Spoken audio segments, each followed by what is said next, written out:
Hello everybody and welcome to the Week in Review, where we take an unscripted look at the news from the week that was. First up this week, we're going to talk about something a bit retro.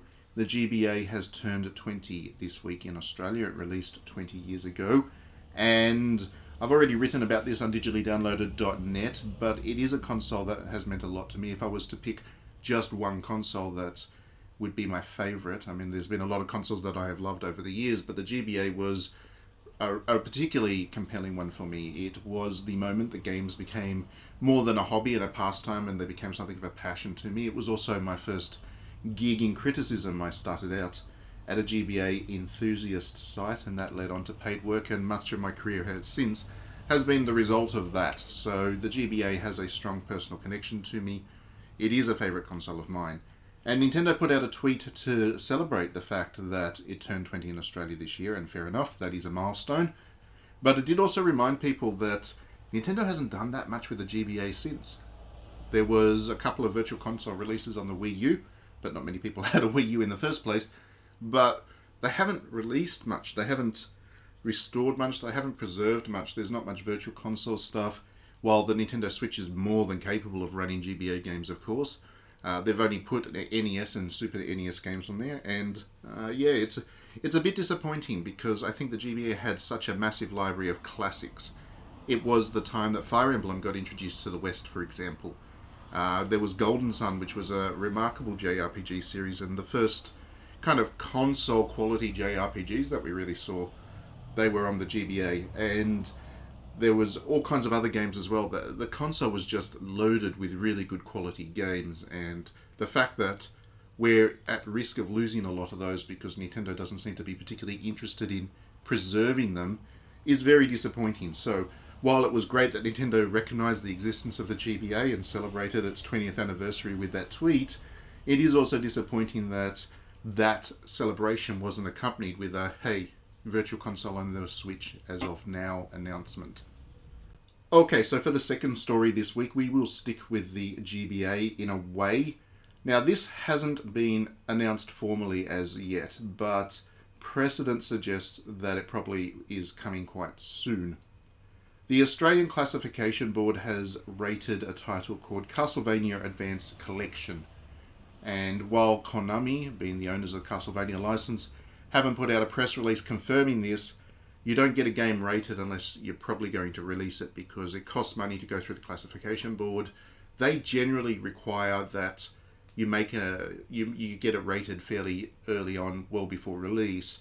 So often what happens is the classification board actually beats the official press release to market, and a lot of journalists actually keep an eye on what the Australian Classification Board is doing and announcing, because they often actually leak things like this. And if so, we don't know too much about it because it is just a rating of the title. We don't know what's in it.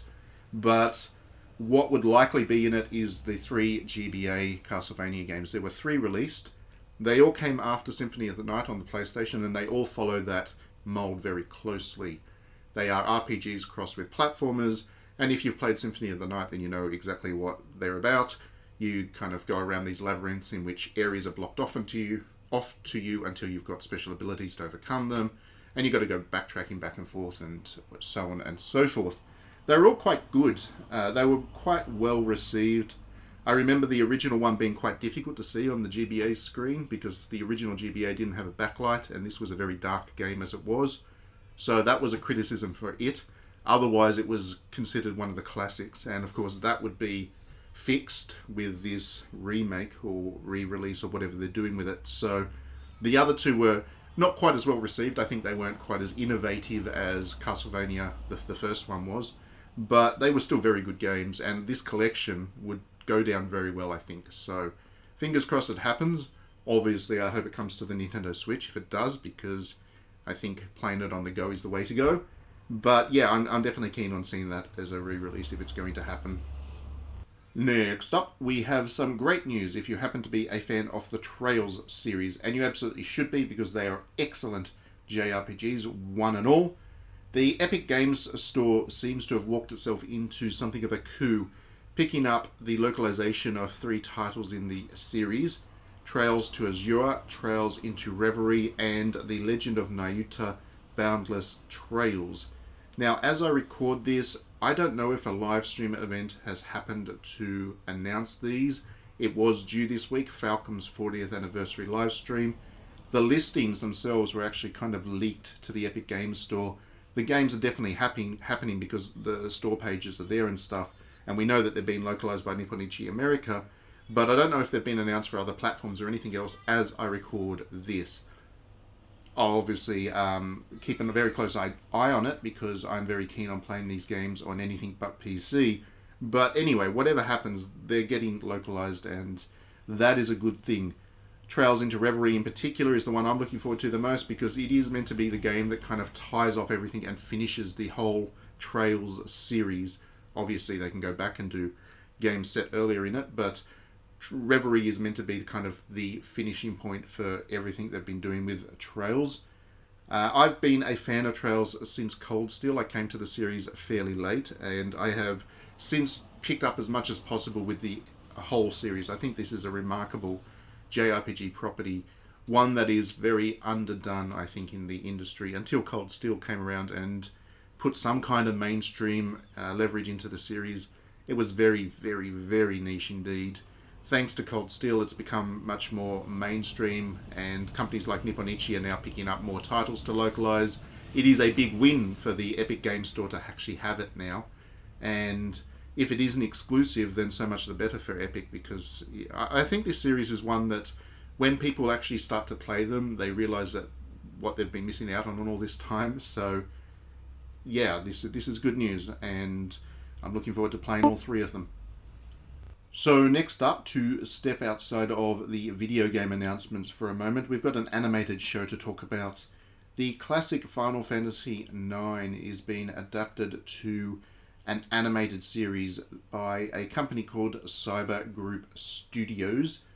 Now, while this would seem to be great on the surface, I mean, Final Fantasy IX is a classic for a good reason, with a great story and stuff, there are a couple of red flags that leave me a little bit concerned with it, I guess. The main one being that the series is being aimed at young people. So the target they mention in a press release is the 8 to 13-year-old and family audience. And while that in itself isn't a bad thing, of course, kids need to have entertainment too, the reality is that Final Fantasy IX is not a kid's story by any means. It takes some dark turns, it has some very serious themes to muse on. It's actually one of the more dense Final Fantasies in terms of its themes and philosophy and stuff. So you have to wonder whether they're going to be able to engage with the actual core of Final Fantasy IX by doing this animated show. If they aim it at kids and it is a kids show, then is it just going to be a very shallow representation of what Final Fantasy IX actually stood for?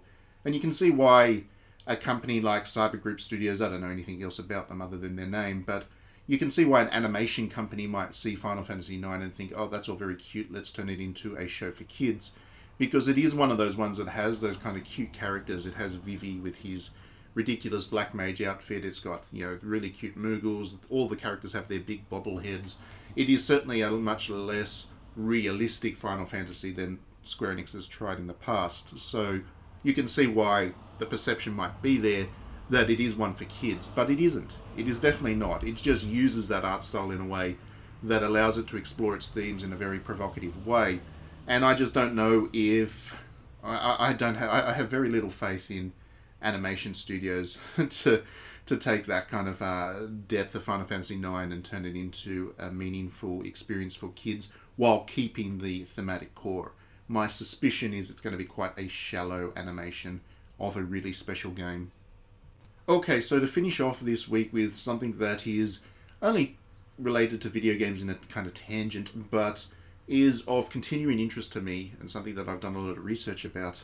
There was a story that popped up on The Telegraph in the UK this week about people buying digital clothing items which are basically as expensive as the real world equivalent, but these things only exist in the digital world. And we're talking about designer stuff here. So the example that The Telegraph uses is a Gucci handbag which costs £2,800 to buy, the physical handbag, or the digital one, which is even more expensive at $2,900. And people are actually spending a lot of money on this stuff. There was a report, the report mentions that the digital clothing industry is going to grow to something like $130 billion this year, which is massive.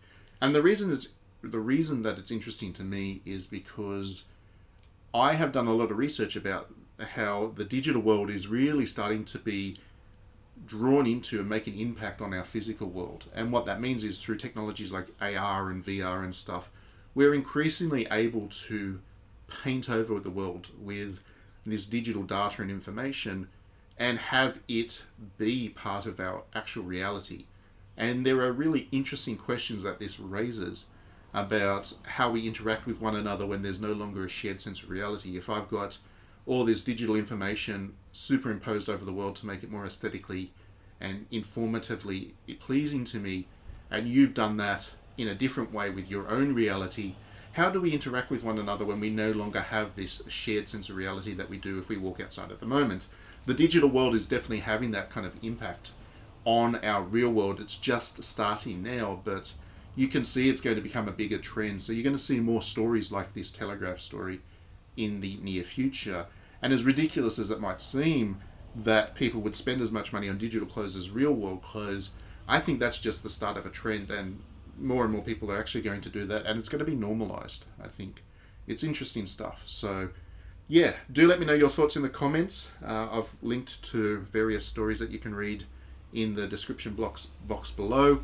If you enjoy my videos, please do click that like and subscribe. That way you won't miss one.